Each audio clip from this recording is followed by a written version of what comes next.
अरे भैया, मेरी तो समझ में नहीं आता कि ये दोनों छोरे कौन सी माटी के बने हैं। ऐसा मारा कि दोनों असुरों को ढेर कर दिया। अच्छा, ऐसे झपके कि हम तो दंग रह गए। वाह वाह वाह।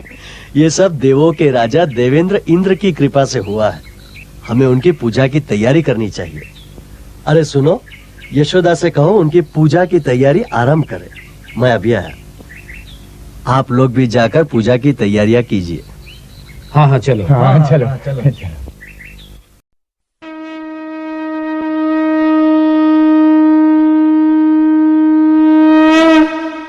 बाबा, आप इंद्र के लिए यज्ञ क्यों कर रहे हैं? हमें इंद्र को प्रसन्न करने के लिए हर साल ये यज्ञ करना ही पड़ता है ताकि वो हमें बारिश दें।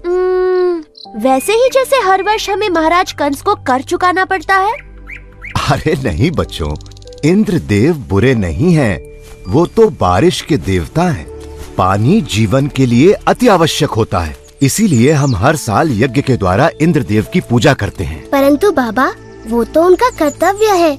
वो तो भगवान विष्णु के आदेश का पालन कर रहे हैं। देखो कृष्णा, ये बहुत पुरानी प्रथा है और हमें इसे तोड़ना नहीं चाहिए। बाबा, फिर हम धरती की पूजा क्यों नहीं करते जो हमें सब कुछ देती है, और सूर्य की जिससे जीवन मिलता है, और यमुना की क्यों नहीं? कृष्णा, तुम सही कहते हो, लेकिन ये संभव नहीं है। हम सदियों से चलती आ रही इस प्रथा को अकस्मात ही तोड़ नहीं सकते बेटा। परंतु बाबा, क्या हमें आंखें बंद करके प्रथाओं को मान लेना चाहिए? वो तो भगवान विष्णु हैं, जो इंद्र और सभी देवताओं को शक्ति प्रदान करते हैं। कृष्ण बिल्कुल सही कह रहा है। सभी देवता भगवान विष्णु के आदेशानुसार काम करते हैं। और वैसे भी वेदों में इंद्र के लिए अलग से यज्ञ का विधान नहीं है। हम ग्वाले हैं, हमारी संपत्ति हमारी गायें हैं, और वो भोजन के लिए निर्भर करती हैं इस गोवर्धन पर्वत पर। हम भी सभी चीजों के लिए गोवर्धन पर निर्भर करते हैं, इसलिए हमें गोवर्धन की पूजा करनी चाहिए, ना कि इंद्र की। मेरे वृंदावन के प्यारे मित्रों, हम सबको गोवर्धन पर्वत का हृदय से आभारी होना चाहिए। आप स्वयं ही देख लीजिए गोवर्धन पर्वत के इन चमत्कारों को, जो वृंदावन का जीवन है। हमारी गायें इसके जंगलों की घास चरती हैं और हमें मीठा मीठा दूध देती हैं। इसके झरने हमारी प्यास बुझाते हैं। इसके मैदानों में हमारी फसलें और फल उगते हैं। इसकी लकड़ी से बने घर हमें सुरक्षा देते हैं। मित्रों, हमारा जीवन इंद्र पर निर्भर नहीं करता, बल्कि गोवर्धन पर्वत पर निर्भर करता है। कृष्ण ठीक कहता है। आयुष्मान भव। ये सब इंद्र देव की नहीं, गोवर्धन की कृपा है। इसलिए मित्रों, सब लोग अपना अपना चढ़ावा एकत्रित करें। हम सब गोवर्धन की पूजा करेंगे।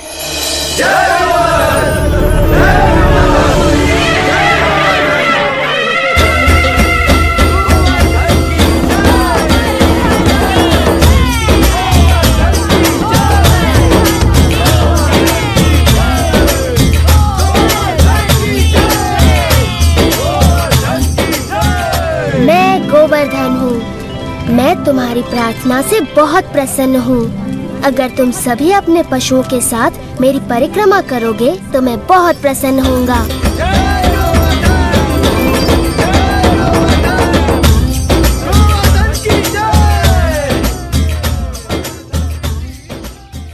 देवराज, वृंदावन गांव के वासियों ने आपकी बजाय गोवर्धन पर्वत की पूजा शुरू कर दी है। क्या? गोवर्धन पर्वत? उन्होंने मेरी पूजा ना करके मिट्टी के ढेर की पूजा की। वो ऐसा कैसे कर सकते हैं संवर्तक, वो भी मुझसे बारिश का उपहार पाने के बाद? ऐसा सुना है कि वो एक नादान लड़के के बहकावे में आ गए हैं। उपहास मत करो संवर्तक। क्षमा चाहता हूँ देवराज, लेकिन यही सच है। नंद के पुत्र कृष्ण ने अपनी चमत्कारी शक्तियों का प्रयोग करके वृंदावन के वासियों को बहका लिया है। अच्छा, उन्होंने मेरा आदेश मानने के बजाय एक नादान की बातों को माना। इन लोगों का दिमाग खराब हो गया है। देखना अब इन पर मेरा कहर बरसेगा। सुनो संवर्तक। जी देवराज। जाओ और वृंदावन को डुबो दो, गोवर्धन के त्योहार को बर्बाद कर दो और वृंदावन के वासियों को इस दुस्साहस की सजा दो।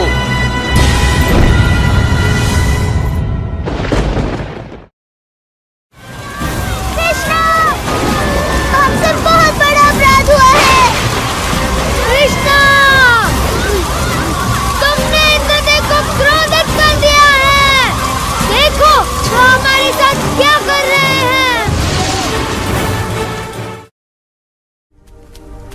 इंद्रदेव हम सभी का विनाश करने पर तुले हैं। कुछ करिए नंद महाराज। मेरे प्यारे कृष्ण, मैं जानता हूँ तुम हमारा हित ही चाहते थे, लेकिन तुमने इंद्रदेव को कुपित कर दिया।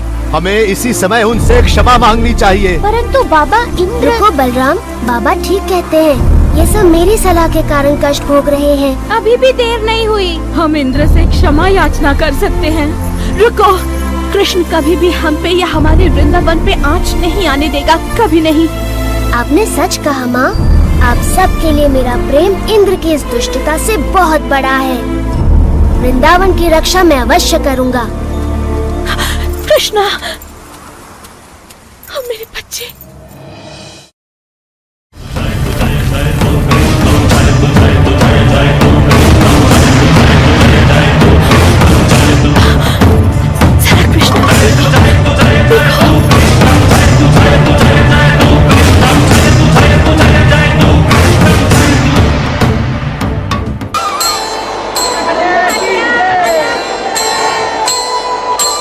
गोवर्धन धारण करे, लीलाधर ब्रजराज, मोर मुकुट धर वेणुधर, गिरधर बन गए आज, गिरधर बन गए आज।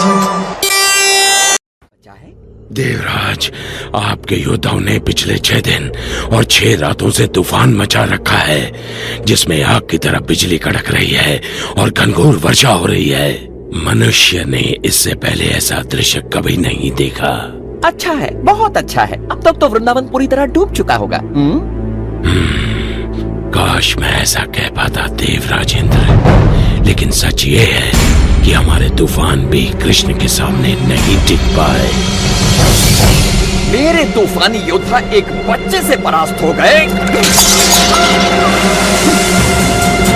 उसने गोवर्धन पर्वत को अपने सिर पर उठा रखा है और वो वृंदावन वासियों और उनके पशुओं की रक्षा कर रहा है। आप स्वयं ही देख लीजिए देवराज। यदि कृष्ण अपने आप को भगवान समझता है तो अब वो ये जान जाएगा कि कौन शक्तिशाली है, वो या फिर इंद्र।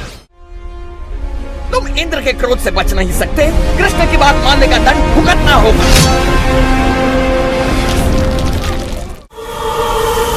कृष्णा, कृष्णा हमारी रक्षा करो। इंद्र गोवर्धन पर्वत को नष्ट कर रहे हैं। इंद्र कुछ नहीं बिगाड़ सकते, भय मत करो।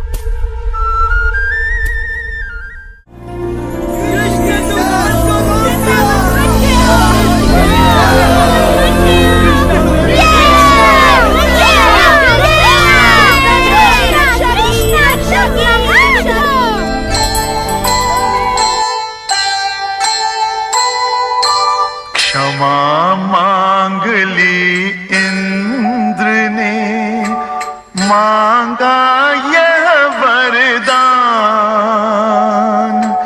नारायण रखिए सदा नर अर्जुन का ध्यान, नर अर्जुन का ध्यान। जाइए, मैं आपको क्षमा करता हूँ।